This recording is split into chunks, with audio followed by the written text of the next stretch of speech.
খানকির বলা কইলো যে এনে বৃষ্টি আছে বন্ধ হয়েছে রে দেখ এই যে দেখ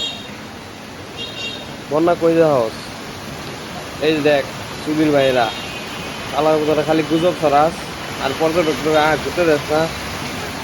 তোর যন্ত্রণা ভালো লাগতেছে না